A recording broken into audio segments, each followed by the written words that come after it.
I just saw the latest innovation of Motorola TETRA. Yes, Motorola still invests heavily in TETRA. They are going to introduce one of the smallest TETRA radios and one of the most leanest TETRA radios. Gonna cover that now. It's about 10 minutes to 10 at 10 o'clock.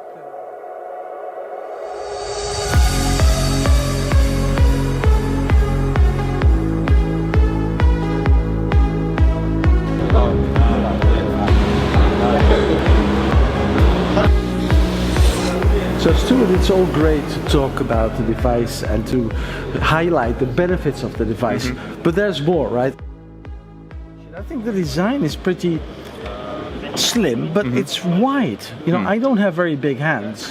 Why is it as wide as it is? Is there a reason for that? This is just the form factor that customers like. So it weighs less than 200 grams. It's the slimmest public safety radio that's on the market. So a lot of public safety officers are going to be wearing it it's up the here. slimmest. Exactly. And it fits easy in the pocket, right? Exactly. It fits easily in the pocket. If you have it worn on your belt, it's not going to get in the way.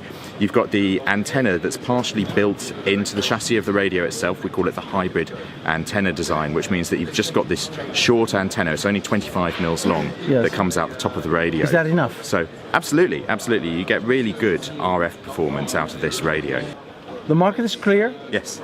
The reason why you developed it is clear. And now the first customers.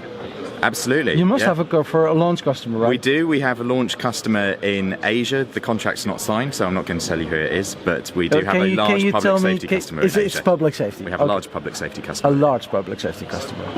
And that enabled you to develop this device? Exactly. We don't develop products in a vacuum. We're always going out and speaking to our customers, and we always appreciate their feedback and use it to inform our roadmap. So it's a combination of Motorola Solutions innovation and that voice of the customer data that's really important to us to make sure that we're meeting the market needs and doing things that customers really want us to do. Stuart, are you joining me? Yeah. It's all great to talk about the device and to highlight the benefits of the device, but there's more, right? I want to test it a little bit. I want to go a little bit more in depth. Let me test if this device is really as good as Motorola Solutions says it is. Okay, great audio. So we're on the same channel. You've got the volume control here on the side. Yep. Just easy to use. No special training needed. None of these fiddly knobs that people aren't necessarily used to in 2018.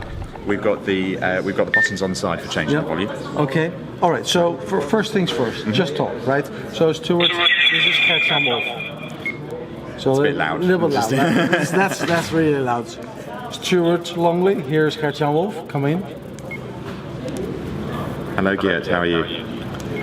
Well, this is DMO. It's clear. It's very clear. That's right. So can it be purchased in TA2 as well? Yes. Okay. So TA2 public safety, of course. That's very important. The PTT button is kind of rugged and feels quite okay. There are the plus and the minus button for the volume. So that means that if you're wearing it on your belt, or if you're wearing it here and you can't actually see the screen, then you're still getting that audio feedback as to how loud the volume is. Okay. What is this shark fin doing here? That's for changing the talk group that you're on. This one over here? Yeah. Okay, this is, so it's not a knob anymore. It's a kind of a button, is it? It's a toggle selector. Yeah.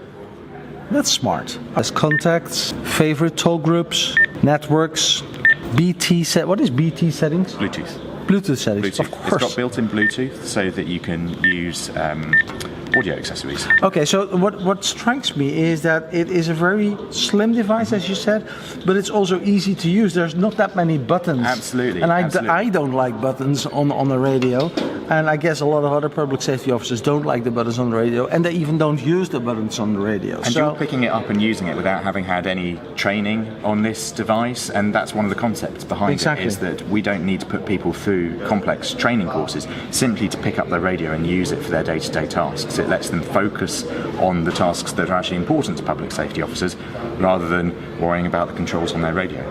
So let me see, and that's very important, how to quickly change the battery here from this device. So I click this to that side. I will take it off. There's this one over here. Put put your battery, take the battery out, put a new battery in. It's so easy. Game, set, match.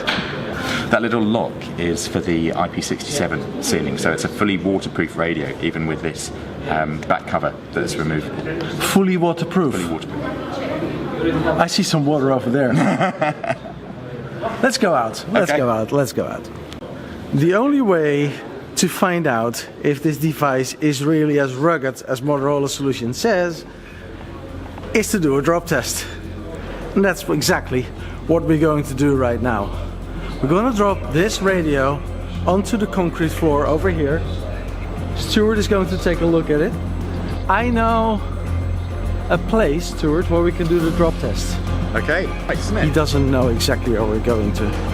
But if I am standing there Yes. and I am hanging over and I will coincidentally drop my radio, what happens then? Can't guarantee that we won't end up with a scratched. Let's just do it. Okay, let's. Yeah, let's do it. Come on. So, we're gonna do a drop test of the ST7500 of Motorola Solutions, the latest radio, the latest innovation in TETRA. Not from 1.2 meters, not from 1.3 meters, not from 1.5 meters, from about, I would say, 3 meters height. Okay, guys, are you ready? This is the height. Yeah, I'm gonna do it. Okay. Oops. That was really a splash. Take a look. Okay.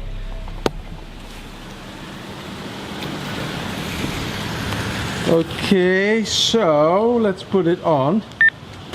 Hello, Stuart. How are you? Are you there? I am. Hey, Stuart. Will this be the last TETRA device Motorola is producing, you think? Absolutely not. No, I think there's still a big opportunity out there for TETRA to grow as a public safety technology. There's been lots of talk about broadband and how broadband's going to change the landscape of public safety, but people still need to talk to each other, and narrowband radio technologies, I believe, still have a future. So TETRA's a well-proven technology, widely used in public safety. There's lots of networks that already exist today where people have made huge capital investments and are continuing to invest in order to maintain their networks. So I think we'll be seeing TETRA devices, still new ones, coming onto the market for several years to come.